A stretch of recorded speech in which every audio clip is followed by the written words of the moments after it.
Chapitre 8. L'institution. Janvier. Au centre d'une salle immense, une machine aussi monstrueuse que futuriste étalait ses pupitres lumineux, ses rampes de diodes et ses multiples écrans de contrôle autour de sphères d'acier tournoyant dans des cages de verre. Un fouillis de câbles s'entremêlait au pied de la structure tandis que des gaines brillantes rejoignaient le plafond dans lequel elle s'enfonçait.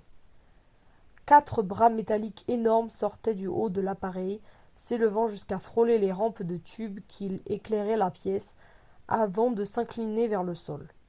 La machine ronronnait comme un monstre assoupi, révélant par sa complexité une science de pointe. Ce n'était pourtant pas elle qui avait pétrifié Ewilan. Chacun des bras métalliques s'achevait par un disque brillant d'où jaillissait un cône de lumière violette qui venait s'écraser sur les dalles blanches du carrelage.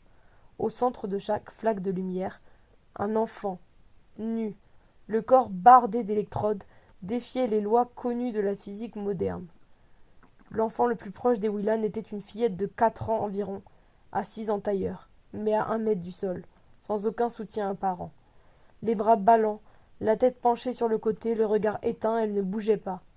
N'eussent été les mouvements de sa cage thoracique, on aurait pu la croire morte. À sa gauche, un garçon de son âge, le crâne rasé, était allongé sur le dos, les bras en croix. Des spasmes agitaient régulièrement ses membres, et à chaque convulsion une flamme jaillissait de la paume de ses mains tournées vers le plafond, sans que sa peau présente le moindre signe de brûlure. À la droite de la fillette, un enfant beaucoup plus jeune, presque un bébé, était également couché sur le dos. Un appareil avait été disposé au-dessus de sa tête, des balles colorées s'en échappaient à intervalles réguliers, mais avant qu'elles ne heurtent son visage, une force invisible faisait dévier leur trajectoire. Un bras télescopique les récupérait alors qu'elles roulaient au sol et rechargeait la machine. Le bébé gémissait doucement. Le dernier enfant était attaché. Âgé d'une 8aine d'années, c'était le seul à paraître éveillé. Assis, les jambes remontées contre sa poitrine, les bras enroulés autour de ses genoux, il était maintenu immobile par des liens de plastique. Une machine, similaire à celle qui se déployait au-dessus du bébé, était placée près de lui. Une trappe à sa base s'ouvrait par intermittence et un rat en sortait, une bête impressionnante qui devait peser presque 1 kilo. L'animal, méfiant, humait l'air, jetait un coup d'œil circulaire et invariablement s'approchait du jeune garçon. Celui-ci poussait alors un cri craintif et le rat, comme frappé par une massue immatérielle, s'effondrait sur le côté, inconscient ou mort. Un bras télescopique sortait de la machine, le saisissait et le ramenait dans ses entrailles. Passé le premier instant de surprise, une vague d'indignation souleva Ewilan. Ses enfants, le corps criblé de capteurs, étaient exploités, torturés, mis au service d'expériences dont les fonctions lui parurent évidentes. Analyser, disséquer, comprendre leur pouvoir, et peu importait qu'ils soient relégués au rang de cobayes, que leur statut d'être humain soit foulé aux pieds. L'indignation se transforma en colère, et avec la colère une force nouvelle se diffusa dans son corps. La drogue qui coulait dans ses veines se sublima en adrénaline. Ewilan serra les poings. Elle tourna la tête vers l'infirmier, s'aperçut qu'il l'observait avec attention, et comprit qu'il commençait à l'étudier comme la machine étudiait les enfants. Cette prise de conscience, loin de l'accabler, décupla sa rage. Un brutal sursaut, et les sangles qui l'emprisonnaient se détendirent. L'infirmier, sans se départir de son calme, sortit un pistolet à injection de sa poche. Il l'approcha du bras d'Ewilan. Trop tard. Le voile qui la maintenait loin des spires se déchira. Elle se glissa dans l'imagination. Un sifflement excédé s'éleva. L'infirmier, horrifié, lâcha le serpent qui avait remplacé le pistolet dans son poing, hésita une fraction de seconde, esquissa un geste de fuite, puis se figea.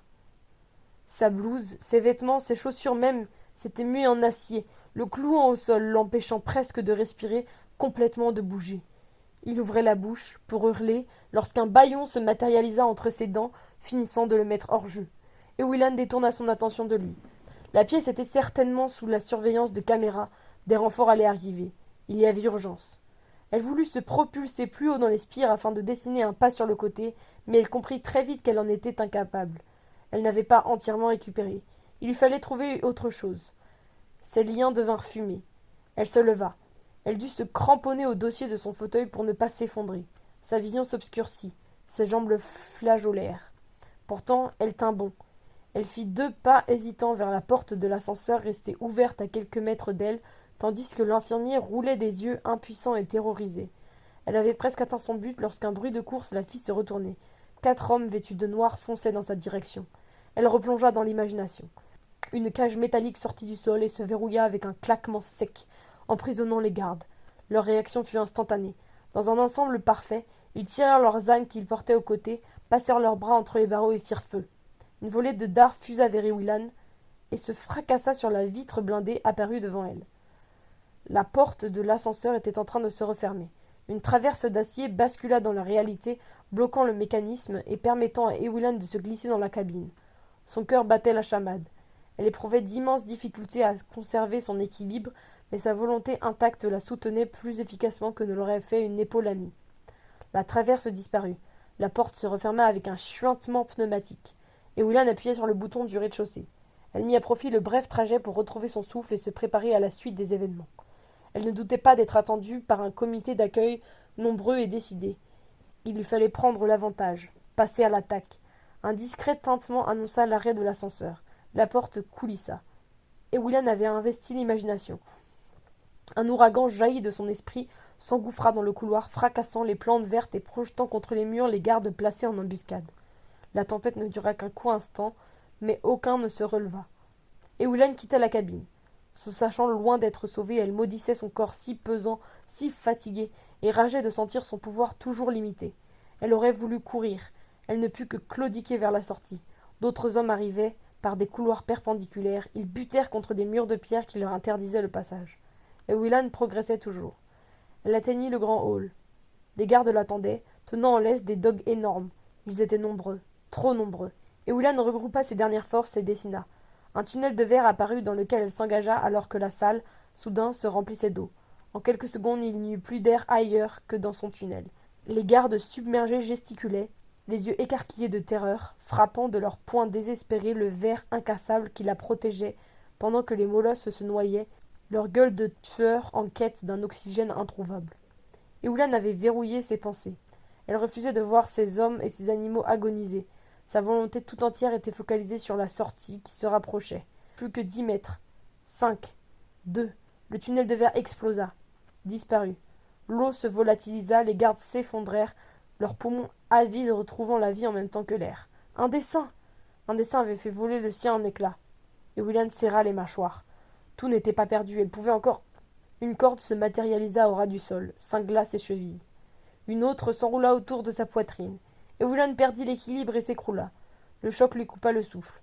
Des points noirs dansèrent devant ses yeux, tandis que de nouveaux gardes surgissaient dans le hall. Une silhouette se dressa au-dessus d'elle. Une femme. Une femme vêtue d'un tailleur strict, les yeux emplis d'une haine effrayante. Une femme qu'Iwilan avait espéré ne jamais retrouver ailleurs que dans ses pires cauchemars. Elle se lança dans l'imagination. Un coup de pied l'accueillit au creux de l'estomac, lui faisant sous la douleur réintégrer la réalité. « Earil Morienval !» cracha-t-elle. « Tu n'es qu'une... » Un autre coup de pied asséné dans le ventre la fit taire. La sentinelle félonne tendit la main vers un infirmier qui y déposa un pistolet à injection. « Quelle dose ?» demanda-t-elle de sa voix tranchante comme un rasoir. « D'après son poids et son âge, 1, madame. 2 au grand maximum. C'est déjà extraordinaire qu'elle ait supporté les précédentes et agi comme elle l'a fait. » Earil Morienval vrilla son regard dans celui d'Iwilan et appuya sur la détente. À la première injection, Iwilan sentit le feu tant redouté envahir ses veines. À la deuxième, elle ne put retenir un cri. À la troisième, elle hurla, et à la quatrième, elle perdit connaissance. Earil Morienval continuait à tirer jusqu'à ce que le chargeur du pistolet soit vide.